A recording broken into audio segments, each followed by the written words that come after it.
முடிப்போம் என்கின்ற கடைசி கட்டம். அந்த கட்டத்திலே அமர வைக்கிறார் இந்திய முஸ்லிம் லீக்கினுடைய தேசிய தலைவர் இ அகமது அவர்கள்.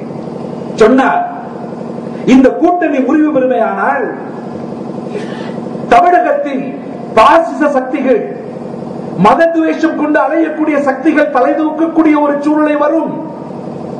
இந்த கூட்டணியுடைய வலிமை குறுகலாக ஆக்கப்படுமையானால், நம்முடைய ஒற்றுமையிலே குலைவு ஏற்படுமையானால், அந்த மத துவேஷ அக்கிரமக்காரர்களுடைய தலை தூக்குதல் என்பது நாட்டுக்கு நலம் சேர்க்கக்கூடியதாக இருக்க முடியாது.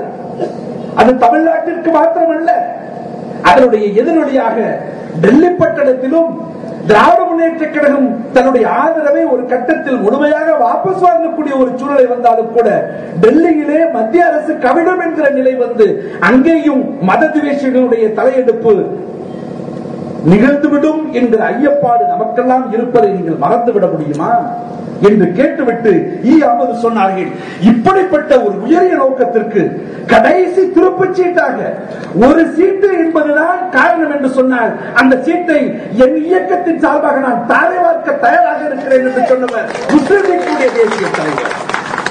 எதற்கு ஒரு சீட்டு செல்வது என்பது நமக்கு வேண்டுமானால் குறைவாக இருக்கலாம்.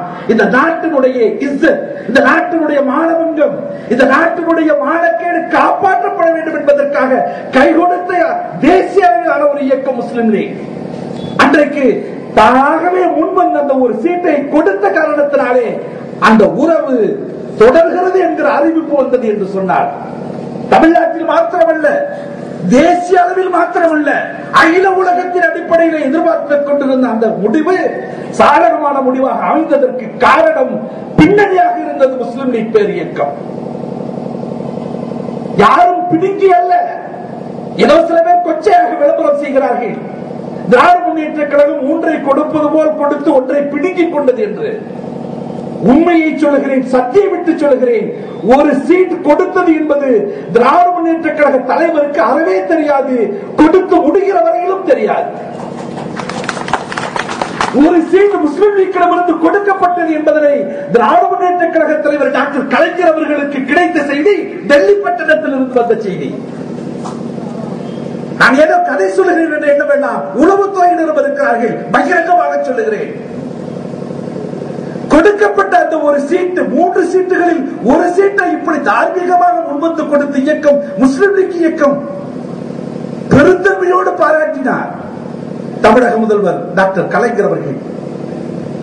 ஆனால் நம்மை பொறுத்தவரையிலும் ஒரு கவலை, கிடைத்ததே 3, இதிலே ஒன்றை எடுத்து கொடுத்து விட்டார்களே, என்ன தாராளம் என்று கிண்டல் பேசியவர்களும் இருக்கிறார்கள்.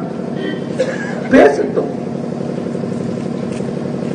கேலி பேசுவது, கிண்டல் பேசுவது, இலக்காரமாக விமர்சனங்கள் செய்வது, நம்மையே நாமே காரை உமிழ்ந்து கொள்ளுகிறோம் என்கிற அடிப்படை உண்மையை கூட உணராத நம்முடைய சமுதாயத்தை பார்த்து நான் கேட்கிறேன், சற்று உங்களுடைய புரிதல் உணர்வின் அடிப்படையிலே சிந்தித்து பார்க்க வேண்டாமா? அல்லது கொஞ்சமாவது சற்று பொறுத்திருந்து என்ன நடக்கிறது என்பதையாவது பார்க்க வேண்டாமா? 3 தொகுதிகளை வைத்துக் கொண்டு எப்படியாவது யாருக்காவது கொடுத்து விடலாம் என்று அலையக்கூடிய இயக்கமா? சரி, கொடுத்தோம், இவ்வளவு இக்கட்டான நிலையிலே ஒரு இடத்தை கொடுத்திருக்கிறார்களே, அதற்கு பரிகாரமாக என்ன செய்ய போகிறார்கள் என்றாவது பொறுத்திருந்து பார்க்க வேண்டும். இந்த கூட்டணி நிலைத்திருக்க வேண்டும் என்கிற காரணத்தினாலே அந்த ஒரு இடம் கொடுக்கப்பட்டு விட்ட பிறகு மாண்புமிகு பிரணாப் முகர்ஜி அவர்கள், அகமது பட்டேல் அவர்கள், குலாம் நபி ஆசாத் அவர்கள், இவர்களெல்லாம் தொலைபேசியிலே தொடர்பு கொண்டு தமிழ்நாட்டு முஸ்லிம் லீக் தலைமையோடு பேசி இருக்கிறார்கள், வாழ்த்து சொல்லி இருக்கிறார்கள் என்று சொன்னால், எந்த காலத்தில் டெல்லி பட்டணத்திலிருந்து பிரணாப் முகர்ஜி அவர்கள் முஸ்லிம் லீக் தலைவரோடு பேசி இருப்பார்? அன்னை சோனியா காந்தி அவர்கள் கேட்டார்களாம், உச்சகட்டத்தில் இது சென்று முறிவு என்று வரக்கூடிய நேரத்திலே உயிர் கொடுத்த அந்த ஒரு சீட் யாருடையது? முஸ்லிம் லீக் இயக்கத்தினுடையது. அதனுடைய தலைவர் யார் என்று இன்றைக்கு கேட்டுக் கொண்டிருக்கிறார், பார்க்க வேண்டும் என்று துடித்துக் கொண்டிருக்கிறார். இது தகவல். அகில இந்திய அளவிலே அரசியல் தலைவர்கள் உணர்ந்து பாராட்டுகிறார்கள், தமிழ்நாட்டு அளவிலும் அரசியல் தலைவர்கள் பாராட்டுகிறார்கள். இந்த விஷயத்தை எடுத்துக்கொண்டு 2 நாட்களுக்கு பிறகு முதலமைச்சர் அவர்களை சந்திக்க அறிவாலயம் சென்ற போது முதலமைச்சர் அவர்கள் ஆர்ப்பரித்தவராக, ஆனந்தம் கொண்டவராக, ஒரு சீட்டை இப்படி பெருந்தன்மையோடு நீங்கள் தாரை வார்த்தனை எண்ணுகிற போது நான் ஆச்சரியத்துக்கு உள்ளானேன் என்று சொன்னார். அன்றைய தினம் முஸ்லிம் லீக்கினுடைய பொதுக்கூட்டம் நிறுவன நாள் மார்ச் 10ஆம் தேதி, 2 நாட்களுக்கு முன்பு திருவல்லிக்கணியிலே நடக்கிறது. கூட்டணி கட்சியினுடைய தலைவர்கள் எல்லாம் கலந்து கொண்டார்கள். அமைச்சர் துரைமுருகன் கலந்து கொண்டார், தொல் திருமாவளவன் கலந்து கொண்டார், ஜி.கே. மணி கலந்து கொண்டார். அவர்களெல்லாம் பேசினார்கள். அமைச்சர் துரைமுருகன் பேசுகிற போது பட்டவர்த்தனமாக அந்த பொதுக்கூட்டத்திலே சொல்லி காட்டினார், நான் டாக்டர் கலைஞர் அவர்களோடு நெருங்கி எப்பொழுதுமே உறவாக இருக்கக்கூடியவன், அருகிலேயே இருந்து பார்க்கக்கூடியவன், அவருடைய உணர்வு துடிப்பினுடைய ஒவ்வொரு எல்லையையும் நான் அர்த்தபூர்வமாக அறிந்திருக்கக்கூடியவன். அண்மை காலத்தில் உணர்ச்சி வசப்பட்டவராக ஆனந்த பெருக்கோடு இப்படிப்பட்ட ஒரு காரியம் நடந்தது, என்னால் நம்ப கூட முடியவில்லை. பெருந்தன்மையுடைய உச்சக்கட்டம் இப்படியும் இருக்குமா என்று ஆச்சரியத்திலும் ஆனந்தத்திலும் மூழ்கிய ஒரு நிகழ்வு முஸ்லிம் லீக் டெல்லி பட்டணத்திலே கொடுத்த அந்த ஒரு சீட்டு என்று சொன்னார். தொல் திருமாவளவன் பேசினார்.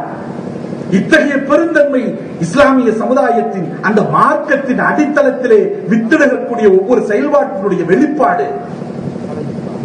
இந்த அணுகுமுறையை அரசியலில் காட்ட முடியும் என்பதனை நிரூபணம் செய்யக்கூடிய ஒரே இயக்கம் முஸ்லிம் லீக் என்று சொன்னார். சொல்லிவிட்டு சொன்னார், என்னை போன்றவர்களுக்கு முஸ்லிம் லீக் இயக்கம் இப்படிப்பட்ட பெருந்தன்மையை அடையாளம் காட்டி சாட்டையடி கொடுத்திருக்கிறது என்று சொன்னார்.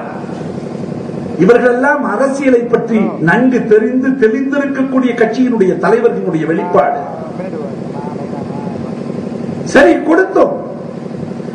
நம்முடைய தியாகம் என்பது ஒரு நல்ல இலக்கை நோக்கி சென்றது. 3 சீட்டுகள் போதாது என்று சொல்லிக் கொண்டு வாதிட்ட நமக்கு ஒரு கிடைத்த 3லும் ஒன்றை இழந்தோம்.